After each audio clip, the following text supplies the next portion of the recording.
Ohayo minasan, ketemu lagi dengan Iris di channel Animania. Oke guys, tentunya dengan pembahasan Jujutsu Kaisen dong. Ya sekarang sih aku pengen ngajak kamu semua untuk nelusurin nih bareng-bareng faktor apa sih yang sebenarnya membuat Suguru Geto itu memilih jalan yang menyimpang alias menjadi jahat dalam serial Jujutsu Kaisen. Oke, jadi kita langsung aja lah ke pembahasannya, let's go!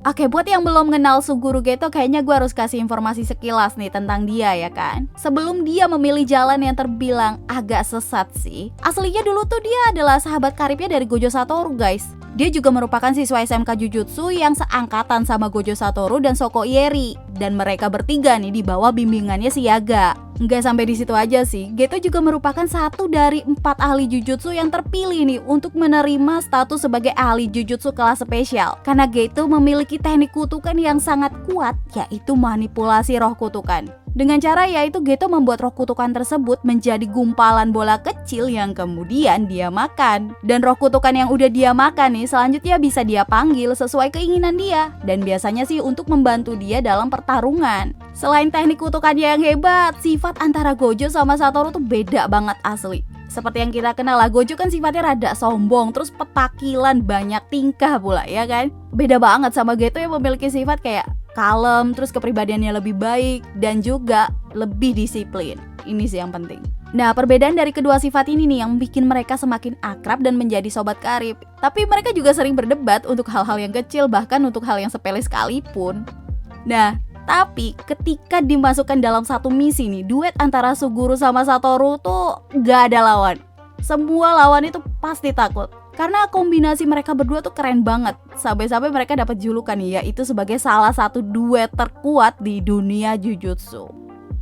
Ya kurang lebih gitulah sekilas gambaran tentang Suguru Geto. Ketika membaca manganya dia memang orang yang kelihatan baik juga kok guys. Namun semua hal itu mulai berubah ketika Geto dan Gojo bisa dibilang gagal dalam menjalankan misi untuk melindungi Riko Amanai yang merupakan wadah plasma Master Tengen. Kematian Riko Amanai dan kalahnya dia dengan Toji Fushiguro membuat perasaan Geto nih mulai terombang-ambing kesana kemari dan dia mulai bimbang.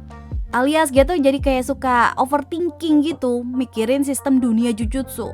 Ya kita throwback sedikit lah tentang konsep dasar munculnya roh kutukan. Ya karena ini bener-bener berkaitan erat sih sama idealisme yang akhirnya dipilih oleh Geto.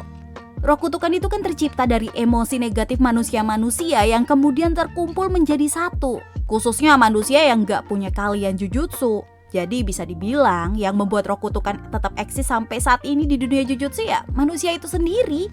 Fakta tersebut akhirnya mulai membuka pikiran baru untuk Geto. Dia mulai nih meragukan tugasnya sebagai seorang ahli Jujutsu, yakni menghabisi roh kutukan yang membahayakan keselamatan nyawa manusia. Sampai akhirnya terlintas nih sebuah pemahaman kenapa para ahli Jujutsu harus menyelamatkan manusia dari masalah yang sebenarnya bersumber dari manusia itu sendiri. Apalagi ahli Jujutsu juga sampai harus mempertaruhkan nyawanya demi menjamin keselamatan manusia. Padahal belum tentu manusia biasa mau menghargai usaha dari ahli Jujutsu yang berjuang mati-matian untuk mereka. Ya maklumin sih, pemikiran kayak gini kan udah overthinking banget, jadi suka kemana-mana dia tuh. Sayangnya Geto nggak kunjung nih menemukan pencerahan dari keresahan yang dia alami. Dan suatu ketika Yuki Tsukumo ngeliat nih Geto yang lagi galau, terus diajak dia diskusi bareng. Tapi dari hasil diskusinya malah makin rumit. Si Yuki nyaranin Geto kalau ada cara untuk menghentikan adanya kutukan yang membahayakan, yaitu dengan cara membuat seluruh manusia menjadi shaman dan sehingga mereka sendiri bisa mengendalikan energi kutukan. Sebuah cara yang terbilang gak logis karena gak semua manusia kan diberkahi anugerah untuk bisa menjadi ahli Jujutsu. Di ujung diskusi tersebut, akhirnya Geto pun mengambil kesimpulan yang akhirnya gak membuat dia pusing, yaitu Geto memutuskan seharusnya manusia yang terlahir bukan sebagai ahli Jujutsu lebih baik buat dibinasakan aja. Wow, akhirnya dia ngambil kesimpulan kayak gitu nih gara-gara Yuki nih asli. Dan menyisakan dunia yang isinya cuma manusia ahli Jujutsu. Si Yuki kampret, dia aslinya sih ngomporin awalnya. Gimana? Jadi ekstrim kan pemikirannya. Emang sih di sini Yuki kayak nggak langsung mempengaruhi pemikiran si Geto, tapi memang si Geto lah faktor yang terpenting kenapa akhirnya Geto mempunyai pemikiran sejahat itu ya kan. Siapa juga sih yang tahan lihat orang lain terdekatnya harus mati-matian sebagai ahli jujutsu? Udah gitu manusia kadang suka nggak peduli ya kan? Plus masalahnya juga datang dari diri mereka sendiri. Maka keinginan gila itu pun muncul nih dari pikiran si Geto untuk membunuh semua manusia biasa. Geto semakin yakin nih dengan jalan yang dia pilih, dan berbagai tindakan yang sadis pun mulai nih dilancarkan demi menunjukkan keseriusannya dalam mewujudkan ambisi yang dia yakini. Pembunuhan terhadap manusia menjadi hal yang biasa baginya. Tanpa pikir panjang lagi, Geto membunuh seluruh keluarganya sendiri.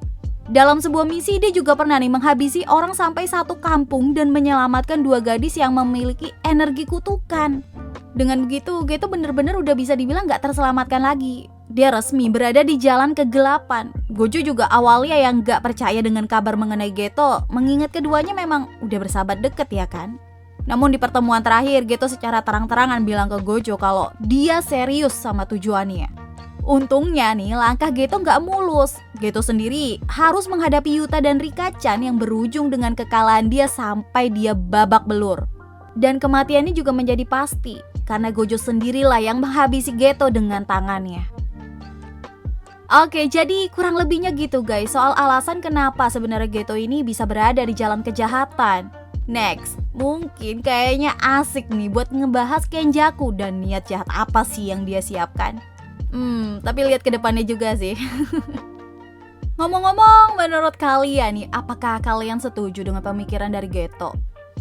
Kalau menurutku sih itu memang hal yang paling realistis, tapi tetap nggak manusiawi loh ya. Intinya gini sih, punya tujuan yang baik, tapi caranya yang nggak baik gitu loh. Semisal kalian ada di posisi Geto, apakah kalian bakal punya pikiran yang sama? Tulis aja di kolom komentar sih. That's your opinion. So, itu dia tadi pembahasan kita di serial Jujutsu Kaisen kali ini. Tenang, kedepannya bakal ada lagi, tetap selalu ada, oke? So, see you again next time. Adios ya karamelos, stay safe everyone. Salam Animania.